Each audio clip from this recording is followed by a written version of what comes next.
August 1944, Camp Hearn, Texas. The oppressive summer heat hit the men like a physical blow as they stepped off the train.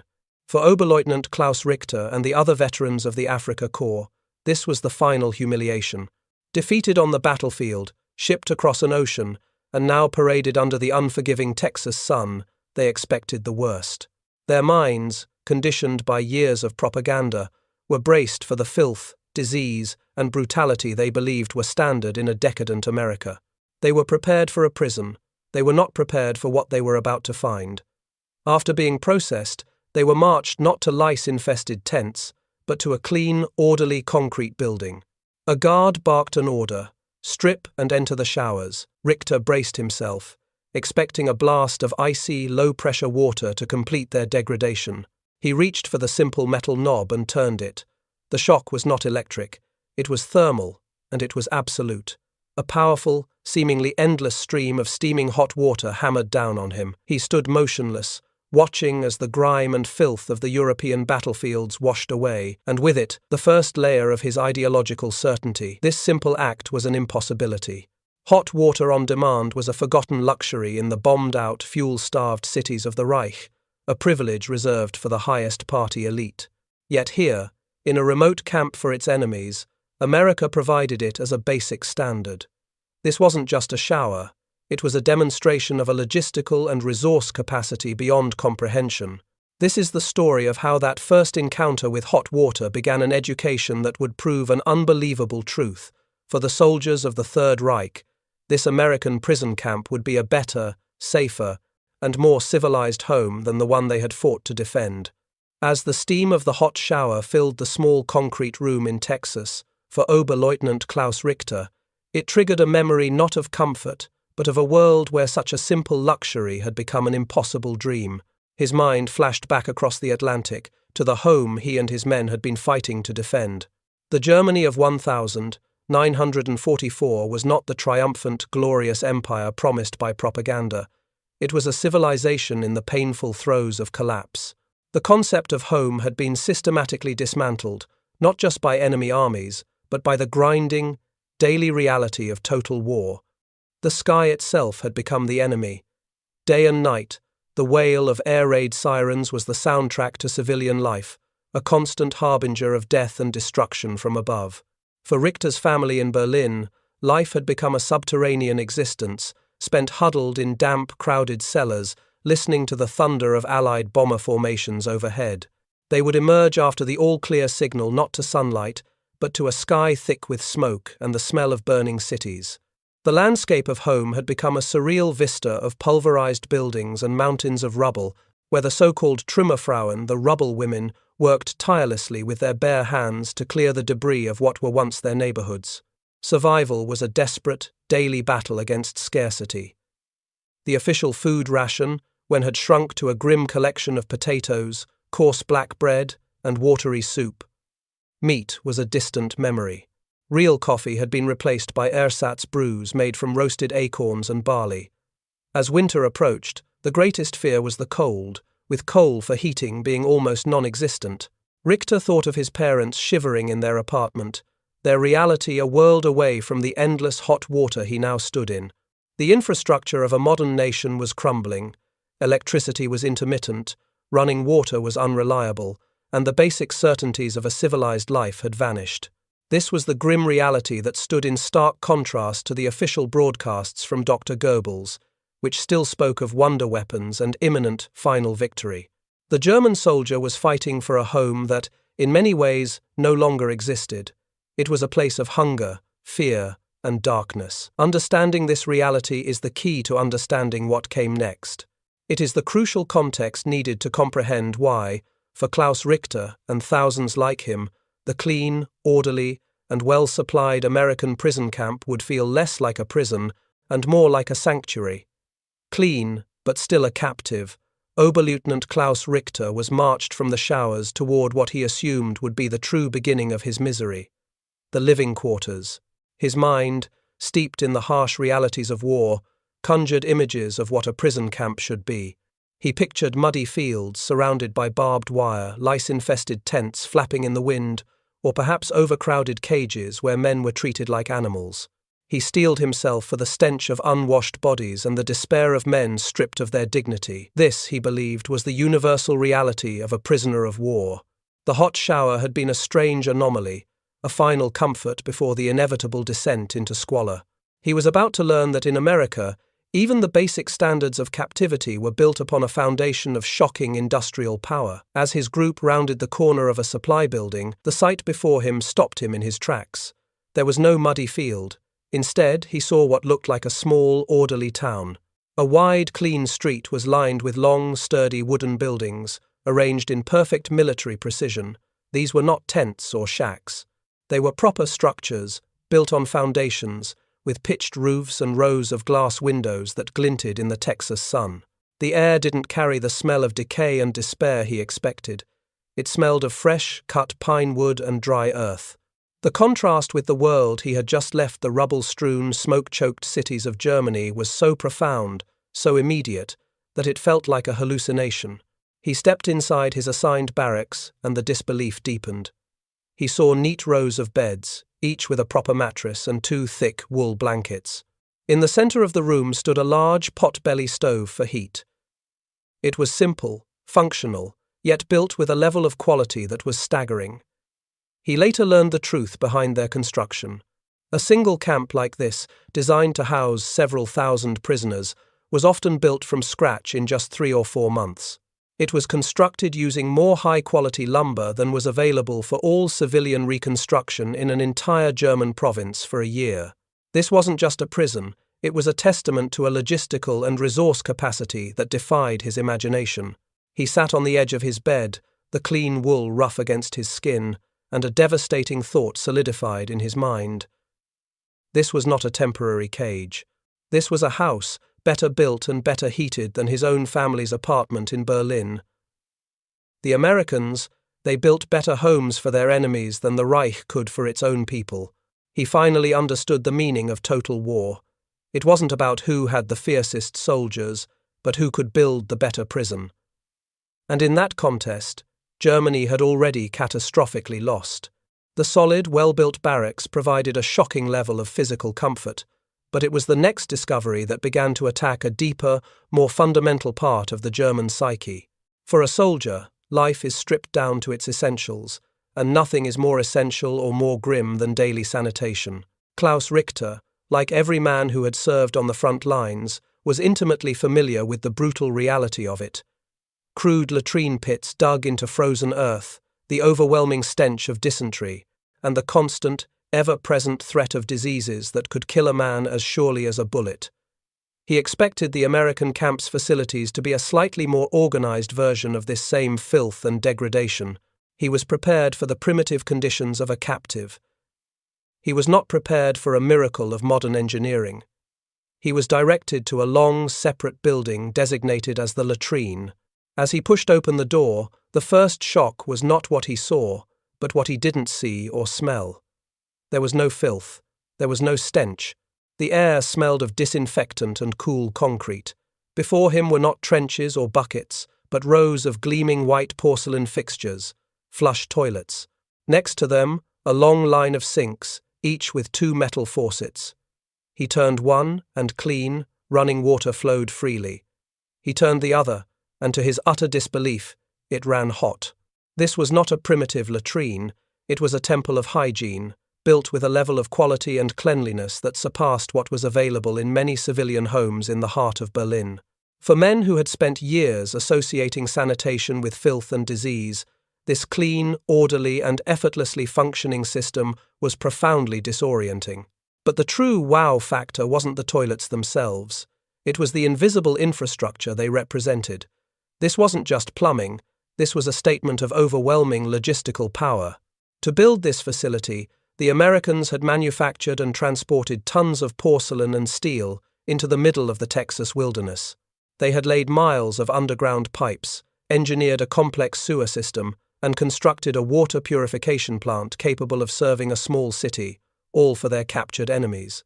This was a different kind of industrial, might not the loud, brute force of a bomber factory, but the quiet, sophisticated power of a nation that had waged and won a war against disease and chaos itself. It demonstrated a system that valued hygiene and human dignity so highly that it provided these advanced facilities as a basic standard, even for its prisoners. Richter stood there, the sound of flushing water echoing in the clean, concrete room. A devastating thought struck him. In the Reich, propaganda preached the survival of the fittest, an ideology that embraced brutality as a natural strength. But here, in the heart of his enemy's territory, he was witnessing a different kind of fitness. It was the fitness of a society that could effortlessly build a system to protect the health of the very men it had just defeated in battle. He later wrote, "We were taught that compassion and hygiene were sentimental weaknesses in a time of total war. But what is it when your enemy's compassion is backed by engineering more powerful and efficient than your own? We were fighting a war of biology on the front lines, and losing. Here, in a prison, America was demonstrating they had already won it. This hidden side of history reveals so much. If you believe these powerful, untold stories need to be brought to light, subscribe to our channel and join a community dedicated to uncovering the truth." Having come to terms with the shocking quality of his new shelter and the miracle of modern sanitation, Klaus Richter now faced the next stage of his new routine, the camp mess hall. It was here that he expected the enemy's true nature to finally reveal itself. An army's strength is in its stomach, and the logic of war dictated that a prisoner's rations should be the bare minimum required for survival. He steeled himself for what he knew must be coming: watery cabbage soup, bread cut with sawdust, and the bitter, acorn-based ersatz coffee that had become the taste of the fatherland. He remembered the desperate hunger on the Eastern Front and the gaunt faces of his own family in his last letters from home. He was prepared for the gnawing emptiness of a prisoner's diet. He entered the long wooden building and was immediately struck by the smell. It was not the sour stench of boiling turnips he expected. It was the unmistakable, almost forgotten aroma of roasting meat and brewing coffee, real coffee. Lined up with his fellow prisoners, he watched in stunned silence as American workers in clean, white aprons piled their metal trays high. There were thick slices of roasted beef, a large scoop of creamy mashed potatoes with gravy, green beans, and a slice of apple pie for dessert. For men who had subsisted on scraps and fought over stale crusts of bread, this wasn't a meal, it was a feast from a forgotten world. This wasn't a punishment. It was an invitation to a standard of living that had vanished from their own country years ago. The wow factor was not just in the quality, but in the cold, hard mathematics of nutrition. The official daily ration for each German prisoner was calculated to be between 3,300 and 4,000 calories, more than double the official ration for a healthy civilian in Berlin, and a universe away from the near-starvation levels at the front. Sugar was left in open bowls on the tables, and the coffee was real. The script of war, as Richter understood it, had been completely rewritten. This wasn't an act of kindness, it was a display of a logistical system so overwhelmingly powerful that it could afford to feed its captured enemies better than the Third Reich could feed its own victorious soldiers. Richter ate every bite of the meal, the first truly satisfying food he had tasted in years. But with every mouthful, the physical satisfaction was poisoned by a wave of crushing guilt. Each bite was a bitter reminder of his wife and parents in Germany, who were likely fantasizing about a single, mold-free potato. His diary entry that night was short and full of pain. "Today I ate like a king, and I have never felt more like a traitor. My stomach is full, but my soul is starving. How can I enjoy this feast while my family starves for the fatherland I failed to defend?" Food is such a powerful link to our past and our families. What is a specific food or meal that tells an important story from your own family's history? Share that memory with us in the comments below. Having rationalized America's economic conflicts as a flaw, Klaus Richter now turned his analytical mind to the source of all power, the national leadership. He sought out newspapers known for their opposition to the Roosevelt administration, determined to understand the limits of this supposed American freedom. He was about to confront a reality so alien to his worldview, it would shatter his final intellectual defense. He found editorials that didn't just question Roosevelt's policies but attacked the man himself, calling him a dictator and a warmonger. He saw political cartoons depicting the American president as an authoritarian, just like his own Führer. For Richter, who had sworn a blood oath of personal loyalty to Hitler, this was incomprehensible. In Germany, the Führerprinzip meant the leader's will was the nation's will. To criticize the Führer was to attack Germany's soul. Here, attacking the president was a national pastime, exercised with brutal enthusiasm by his political opponents, even as soldiers died overseas under his command. This wasn't just dissent. It was, in his eyes, a nation gleefully committing ideological suicide.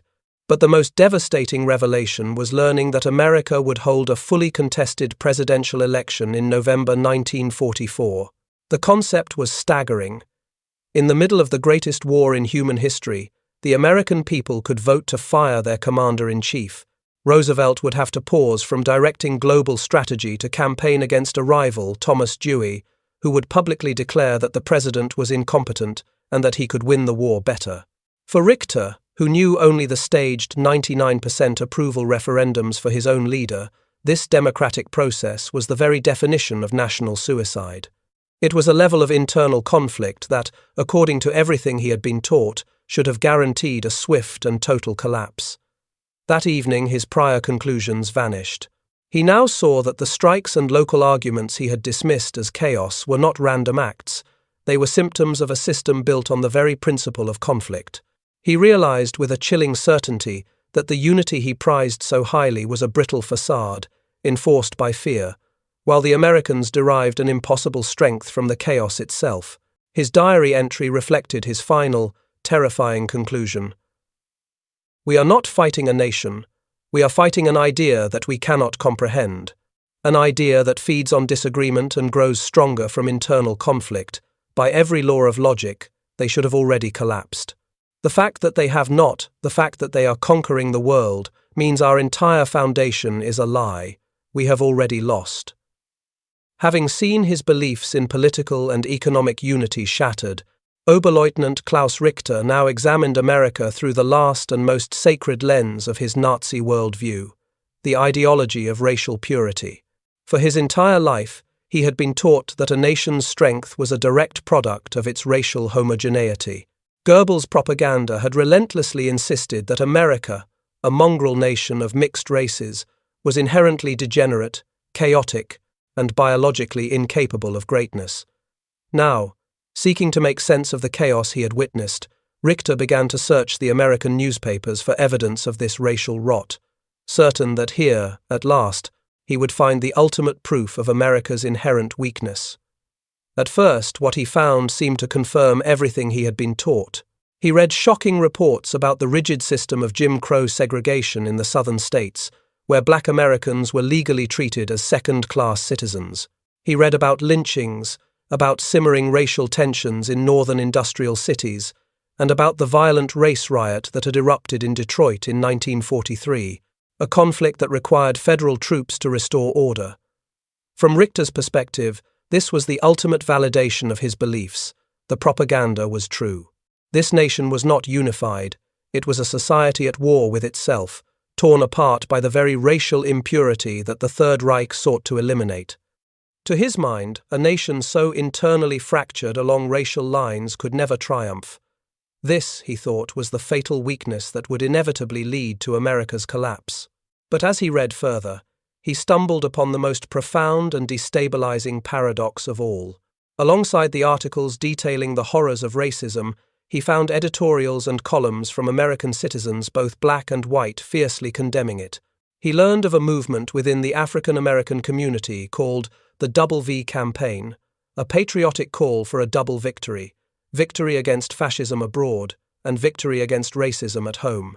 He read the words of black leaders demanding that America live up to its own creed, that all men are created equal. The ultimate shock for Richter was not the existence of racism in America. The shock was the existence of a loud, vibrant, and patriotic anti-racist movement that was openly challenging the nation's conscience in the middle of a global war. In Germany, such a discussion would be silenced with a bullet. Here, it was printed on the front pages. That realization was the final, devastating blow. The entire Nazi ideology was built on the foundational lie that racial purity was the source of national strength, but the evidence in front of him was irrefutable. Here was America, the most racially diverse and conflicted nation on Earth, and it was simultaneously producing a level of industrial and military power that was crushing the racially pure Aryan Reich. The theory was not just wrong, it was a catastrophic fantasy. The central pillar of his worldview had been utterly pulverized by the chaotic, contradictory, and brutally honest pages of a free American newspaper. With his core beliefs about politics, economics, and race now reduced to rubble, Oberleutnant Klaus Richter clung to the last sanctuary of his pride, the professional honor and supposed infallibility of the German military.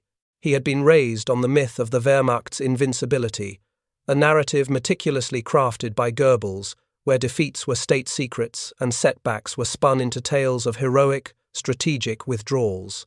Every German newspaper presented a flawless image of the High Command's genius. Richter now turned his full attention to the American paper's war coverage, expecting to finally find the familiar, boastful language of state propaganda, a narrative that would surely mirror his own nation's. What he discovered was a truth so stark and so contrary to his training that it felt like a betrayal of the very concept of warfare. The American press did not hide its military failures, it reported on them. He read detailed, often critical analyses of Allied campaigns. He found articles describing the brutal early days of the war, like the humiliating American defeat at the Battle of Kasserine Pass in 1943. The reports didn't just mention the loss, they detailed the tactical blunders, the equipment failures, and the heavy price paid by inexperienced American troops against his veteran Afrika Korps. He saw maps that didn't just show arrows of triumphant advance, but also highlighted areas of stalemate and retreat, presenting the war not as a glorious crusade, but as a bloody, difficult, and often mismanaged struggle. But the most shocking discovery was the concept of public accountability. He didn't just read about the failures, he read about their consequences. He learned that the American general responsible for the Kasserine Pass disaster had been swiftly relieved of command, his failure becoming a topic of open debate in newspapers across the country. He saw local papers publish long, somber lists of their hometown boys who were killed or missing in action, sharing the human cost of the war with a devastating honesty. In Germany, a failing general was quietly reassigned, and casualty numbers were a closely guarded state secret. Here, military failure was not hidden. It was a matter of national debate, a painful lesson to be learned in the public square. Richter finally understood the fundamental difference between the two war machines. The German war machine was a rigid, brittle structure, built on the lie of its own perfection. It demanded belief, and a single crack could shatter the entire facade. The American war machine, however, was a learning system. It was built on the painful but powerful process of openly admitting its mistakes, studying its failures, and adapting. This brutal honesty forged a bond of trust between the government, its soldiers, and its people, a bond far stronger than the fear-based loyalty of the Reich. That night, Richter wrote a final, simple truth in his diary. Our strength is a lie we tell ourselves to keep from falling. Their strength is the truth they tell themselves to keep from failing. We are brittle, they are resilient. I now understand we were defeated long before the first shot was fired. After accepting the painful truth about his government's military failures, Klaus Richter clung to one final belief, the unbreakable unity of the German soldier. He believed all true Germans were bound by a sacred loyalty to the Führer and the fatherland. That belief was about to be shattered. One afternoon in the camp library, he found a new publication. It wasn't American, it was written in perfect, intellectual German. It was a newspaper published by German prisoners, for German prisoners. He had discovered Der Ruf, the call. This was no simple camp newsletter, but a high-level political journal filled with sophisticated essays. Richter read, in stunned disbelief, articles that openly discussed German collective guilt for the crimes of the regime. The paper didn't argue for an American victory. It argued for the soul of Germany itself, calling on prisoners to reject the ideology that had led them to ruin and to imagine a new, democratic, post-Nazi nation. This was not the voice of the American enemy, It was the voice of a German intellectual rebellion happening right inside the barbed wire. This was no accident. De Roof was the cornerstone of a sophisticated American program to identify and empower anti-Nazi prisoners. Its editors, men like Alfred Anders, were not traitors, but respected soldiers and intellectuals. The Americans understood a crucial psychological truth. The message of democracy is most powerful when it comes not from a foreign guard, but from a fellow countryman. For Richter, the realization that his enemy understood his own people's psychology so well was a profound and humiliating shock. That night, his diary entry was one of personal anguish. These writers were his kameraden. They had worn the same uniform and bled for the same flag. His first instinct was rage to brand them as traitors who had sold their souls for American comforts. But he could not dismiss their powerful logical arguments. Their undeniable German identity and their clear love for a Germany beyond the Reich forced him to confront his own definition of loyalty. He was left with a final, agonizing question that tore at his soul. Who is the real traitor? The soldier who sees the truth of our nation's crimes and speaks it, or the soldier, like me, who continues to fight for the lie? The discovery of dissent among his own countrymen was a wound to Klaus Richter's soul, leaving him to question the very meaning of loyalty. In this state of confusion, he turned to the one connection he had left to his old world, a letter to his wife in Berlin. In the Wehrmacht, writing home was a duty. Letters were expected to be confident and full of fighting spirit, small pieces of propaganda to boost morale. Richter expected the Americans to enforce a similar policy. He sat with the blank page before him, but a formidable censor stood in his way, the dangerous truth he now carried. The American mail censorship operation was another system of staggering scale. At secret facilities like P.O. Box 1000, 142 inches Virginia, thousands of personnel, many of them German-born refugees, read and analyzed millions of letters from prisoners. Their primary goal was not to enforce ideological purity, but to gather military intelligence. This army of censors read tales of love and despair, but the great irony for prisoners like Richter was that the American censor was the least of their worries. The true prison was the reality of the world they had left behind. How could he begin to describe his new reality? If he wrote about the camp library with its uncensored books, his wife would think he was losing his mind or sending a coded message. If he described the camp meals, with their daily rations of meat and milk, it would be an act of unimaginable cruelty to a family living on watery soup in a bombed-out city. He came to a horrifying realization. Telling the truth would actively endanger his family. Every piece of mail arriving in Germany was scrutinized by the Gestapo. A letter that even hinted at American prosperity could be seen as treason, leading to his family's arrest. So, he wrote a lie. He dipped his pen and wrote the same empty pleasantries he had been taught to write for years. He wrote that his morale was high and his faith in the final victory was unshaken. He wrote the words of a loyal officer, even as the beliefs behind them had turned to ash. He sealed the envelope, feeling a sense of profound and crushing isolation. The barbed wire of the camp kept his body in America, but the truth he now knew had erected a far more painful wall between him and the woman he loved. That night, his diary captured his despair. Today I wrote to my wife. I told her I was well. I did not tell her I am a ghost, trapped between a world that is a lie and another I can never truly be a part of. The true prison is the truth I could not write. Richter, now adrift in a sea of broken beliefs, tried to find the logic in his transformation. The access to libraries, the uncensored newspapers, the anti-Nazi publications, were these just random acts of a chaotic system, or was there a hidden design at play? He began to suspect that the most effective prison was one the captive didn't even know he was in. The truth, when he finally discovered it, was more sophisticated and brilliant than he could have ever imagined. He and the other prisoners were in fact subjects of an ambitious psychological warfare program. The events that seemed random were carefully orchestrated components of a secret American strategy run by the Provost Marshal General's office, specifically its Special Projects Division. This was not a crude brainwashing program. Its goal was far more ambitious, the re-education of the German mind to prepare a new generation of leaders for a future democratic Germany. The libraries, the uncensored news, and the quiet support for publications like Der Ruf were all calculated moves in this grand intellectual chess game. The most shocking wow factor of this secret program was not the plan itself, but the architects behind it.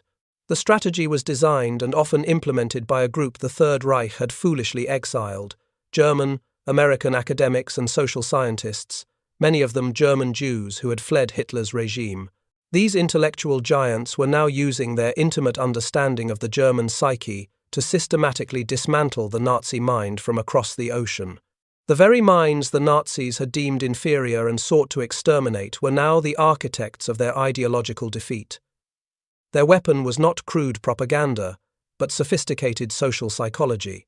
They understood that the most effective way to change a mind was not to force-feed it new ideas, but to give it the tools to deconstruct its own lies. When Richter finally learned of this program, his transformation was complete. The confusion was replaced by a profound, almost respectful awe. He realized he and his comrades had been fighting a war of tanks and planes, while the Americans were fighting a second, invisible war for their very minds. He was never just a prisoner of war, he was a student in a vast, invisible classroom, and the lesson was the failure of his entire worldview. His diary entry that night reflected this final checkmate. Today I learned the truth. Nothing here is an accident. They have been studying us, understanding us, and patiently guiding us toward a new way of thinking. They are not just trying to defeat our army, they are trying to cure our nation's soul. This is a level of strategic thinking we never imagined. This is how a true superpower wages war. By the winter of 1943, the relentless assault of American reality had achieved its goal. The atmosphere within the prisoner of war camps had fundamentally changed. The loud, arrogant debates in the mess halls about German superiority, which had characterized the first months of captivity, had faded into a somber, questioning silence. It was a silence filled not with the discipline of soldiers, but with the heavy weight of collective doubt. Oberleutnant Klaus Richter observed that even the most fanatical Nazi officers in his barracks no longer spoke of final victory. They had stopped defending the indefensible. The constant, undeniable evidence of America's political freedoms, its economic strength, its complex social fabric, and its transparent military operations had acted like a slow, corrosive acid, dissolving the iron certainty of their ideology. They had, as one American intelligence officer noted in a report, simply seen too much. This widespread phenomenon was identified and given a name by the American sociologists and psychologists of the Special Projects Division: ideological collapse syndrome. It was the complete and often painful disintegration of a person's core belief system when confronted with an overwhelming avalanche of contradictory truths. For the German POWs, the world as they knew it had been systematically deconstructed, lie by lie. The propaganda that had once seemed like a shield now felt like a cage of ignorance from which they had just been released. This syndrome wasn't a failure of their spirit as soldiers, but a failure of the very ideas they had been sent to fight for. It was the logical conclusion of a worldview built on lies coming into contact with a reality built on a foundation of chaotic, uncomfortable but undeniable truth. The symptoms of this collapse were clear across the camp system. Prisoners who had once burned American magazines out of defiance were now the first in line at the camp library, reading with a desperate, quiet intensity. They were actively requesting access to the very newspapers they had previously dismissed as Jewish-controlled propaganda. There was an insatiable thirst for knowledge, for any piece of information that might help them make sense of their shattered reality. They were no longer fighting the information, they were consuming it, trying to piece together the wreckage of their old world and understand the full scale of the lies they had been told. They had ceased to be defiant warriors, they had become somber students of their own downfall. Richter saw this transformation in himself. The anger and contempt had vanished, replaced by a quiet, mournful clarity. He looked at the faces of his fellow prisoners and no longer saw soldiers of a master race, but a generation of lost men, betrayed by the leaders they had sworn to die for. His diary was no longer filled with observations about America's strangeness, but with agonizing questions about Germany's future. The old world, with its simple certainties and glorious lies, was dead. The ideological demolition was complete. The ground had been cleared, but the future was a terrifying, empty space. For Richter and thousands like him, the final and most important question remained. After the fall of the Reich, what would rise from the ashes? The collapse of their old world had left Klaus Richter and thousands of his fellow prisoners in a state of quiet, intellectual limbo. They had been stripped of their political, economic, and racial certainties, and were now grappling with the terrifying freedom of thought. They had learned, through a painful deconstruction, to trust the chaotic but honest voice of the American press. They were now receptive to the truth, no matter how unsettling, but they were completely unprepared for the final, soul-shattering truth that was about to be revealed, a truth so monstrous it would make all their previous shocks about industry and ideology seem trivial. In April 1945, as Allied forces pushed deep into the heart of Germany, a new set of names began to appear in the camp newspapers, names that would be forever burned into the conscience of humanity: Buchenwald, Dachau, Bergen-Belsen. The articles were accompanied by photographs, images so horrific, so profoundly evil, that the prisoners' first unified reaction was instinctive denial. Atrocity propaganda, the men shouted in the barracks. A final, desperate lie to break our spirit. For weeks, this was the consensus. It had to be a trick, a cynical psychological operation. After all, they were soldiers of the honorable Wehrmacht. They had fought for the fatherland. They reasoned that no nation, not even one as ruthless as their leaders professed to be, was capable of such organized industrial-scale murder. This was the last line of defense for their sanity and their honor. But then, the evidence became an inescapable flood. The camp authorities began showing them the official newsreel footage, the same films being shown to horrified civilians in America and Britain. They saw it with their own eyes. The skeletal survivors with hollow eyes, the walking dead, the mountains of emaciated corpses being bulldozed into mass graves by grim-faced American soldiers. The moving images were undeniable, a silent testament to a crime beyond words. Then came the final confirmation, the one they could not refute. Letters from their own families in Germany. In hushed, terrified tones, their wives and parents wrote about the unbelievable things being discovered in camps just miles from their homes. The wall of denial shattered, replaced by a silence born of absolute, soul-crushing horror. This was not a military defeat or an ideological disagreement. It was a moral collapse. The last shred of pride they held the honor of the German soldier was obliterated. They were not just soldiers on the losing side of a war. They were the unwitting accomplices and armed guards of a criminal regime engaged in the greatest crime in human history. They were forced to confront the fact that the gas chambers and the ovens were just as much a part of the German war machine as the Panzers and Stukas. That night, Richter wrote a final, tear-stained entry. We thought we were warriors. We discovered we were the watchmen for a slaughterhouse. All this time we were shocked by America's strength. Today, we are shocked by Germany's evil. The war is not just lost, our honor is lost with it. We are not just defeated, we are shamed before God and history. The collapse of their old world had left Klaus Richter and thousands of his fellow prisoners in a state of quiet, intellectual limbo. They had been stripped of their political, economic, and racial certainties, grappling with the terrifying freedom of thought. They had learned, through a painful deconstruction, to trust the chaotic but honest voice of the American press. They were now receptive to the truth, no matter how unsettling. But they were completely unprepared for the final, soul-shattering revelation that was about to unfold, a truth so monstrous it would make all their previous shocks about American industry and ideology seem utterly trivial. In April 1945, as Allied forces pushed deep into the heart of Germany, a new set of names began to appear in the camp newspapers, names that would be forever burned into the conscience of humanity: Buchenwald, Dachau, Bergen-Belsen. The articles were accompanied by photographs, images so horrific, so profoundly evil, that the prisoners' first unified reaction was instinctive, vehement denial. Atrocity propaganda. The men roared in the barracks, their voices laced with desperate fury. A final, desperate lie to break our spirit. For weeks, this was the consensus.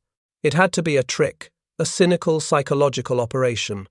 After all, They were soldiers of the honorable Wehrmacht. They had fought for the fatherland, not for monsters. They reasoned that no nation, not even one as ruthless as their leaders professed to be, was capable of such organized, industrial-scale murder. This was the last, desperate line of defense for their sanity and their honor, a barrier against an unthinkable reality. But then, the evidence became an inescapable, overwhelming flood. The camp authorities began showing them the official newsreel footage, the very same films being shown to horrified civilians in America and Britain. They saw it with their own eyes, the skeletal survivors with hollow, haunted eyes, the walking dead stumbling through barren landscapes. They saw the vast, incomprehensible mountains of emaciated corpses being bulldozed into mass graves by grim-faced American soldiers, whose own faces betrayed a profound, nauseated disbelief. The moving images were undeniable, a silent, sickening testament to a crime beyond words. Then came the final, crushing confirmation, the one they could not refute, letters from their own families in Germany. In hushed, terrified tones, their wives and parents wrote about the unbelievable things being discovered in camps just miles from their homes, camps they had walked past, lived near, and never truly seen. The wall of denial shattered, replaced by a silence born of absolute soul-crushing horror. This was not a military defeat or an ideological disagreement. It was a moral collapse. The last shred of pride they held the honor of the German soldier was obliterated. They were not just soldiers on the losing side of a war. They were the unwitting accomplices and armed guards of a criminal regime engaged in the greatest crime in human history. They were forced to confront the fact that the gas chambers and the ovens were just as much a part of the German war machine as the panzers and Stukas, operating under the same flag. That night, Richter wrote a final, tear-stained entry in his diary. "We thought we were warriors. We discovered we were the watchmen for a slaughterhouse. All this time we were shocked by America's strength. Today we are shocked by Germany's evil. The war is not just lost, our honor is lost with it. We are not just defeated, we are shamed before God and history, and the camps were home." The revelation of the Holocaust was the final, agonizing death of the old Germany. For Klaus Richter and the hundreds of thousands of his countrymen in American captivity, all that remained was the profound shame of their service and the terrifying uncertainty of the future. Between 1945 and 1946, they were repatriated, sent back across the Atlantic. They returned to a nation that existed only as a ghost, a landscape of rubble, ruin, and starvation, a country divided and occupied by the very powers they had been told were inferior. But these were not the same men who had left Africa in chains 2 years earlier. They were physically healthier than the civilians they returned to, yet their minds bore the deep scars of a shattered worldview. They were returning to a broken homeland, but they carried with them something precious and entirely unexpected, the blueprint for its rebirth. They became America's unwitting ambassadors of democracy, the most effective agents of transformation in post-war Germany. When they spoke of a different way, their countrymen listened. They were not foreign occupiers imposing a new system. They were sons, brothers, and husbands who had seen the other side with their own eyes. They had witnessed the awesome power of a free press and the strength of a nation that was not afraid to criticize itself. They understood that America's true might came not from a single dictatorial will, but from the chaotic, creative energy of millions of free people pursuing prosperity. They had seen a future that worked, and they were now determined to build it from the ashes of their past, piece by painful piece. Many of these former prisoners rose to prominence in West Germany's reconstruction, becoming the very architects of the new democratic state. Walter Holstein, who had organized and taught law classes to his fellow prisoners at Camp Como, Mississippi, became the first president of the European Commission, a key founder of European unity. Hans Kroll, a prisoner at Camp Shelby, was appointed as West Germany's ambassador to the United States, tasked with rebuilding the crucial bridge between the two former enemies. Thousands of others, whose names are lost to history, became captains of industry, champions of agricultural reform, and founders of new, independent newspapers, each applying the practical and philosophical lessons they had learned in American captivity. They were the seeds of a new Germany, planted in the unlikely soil of American prison camps. They championed a free press, knowing its power to hold leaders accountable. They built a consumer economy, having witnessed its ability to create stability and wealth for all, not just the elite.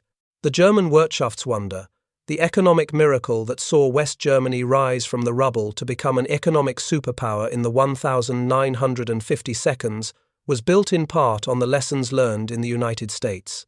As Hans Kroll would later write in his memoirs, "We learned that prosperity came from freedom, not conquest. We saw that democracy created wealth." These lessons, learned as prisoners, shaped the new Germany. The journey of Oberleutnant Klaus Richter and the thousands of prisoners like him was a passage through the looking glass. They had arrived in America as soldiers of a regime that had perfected the art of the lie, convinced of their own ideological superiority and expecting to find a nation weakened by its chaotic freedoms. They left as witnesses to a profound and unsettling truth, that the very things their Nazi ideology had labeled as fatal weaknesses, a free press, political dissent, economic arguments, and open self-criticism were, in fact, the messy, resilient, and undeniable sources of America's true power. They had been sent to conquer a nation, but had instead been conquered by an idea so foreign to their own worldview that it systematically dismantled every belief they held dear. The Third Reich was a monument of steel built on a foundation of sand. It demanded absolute, silent unity, but this unity was brittle, enforced by the terror of the Gestapo and the relentless propaganda of Goebbels.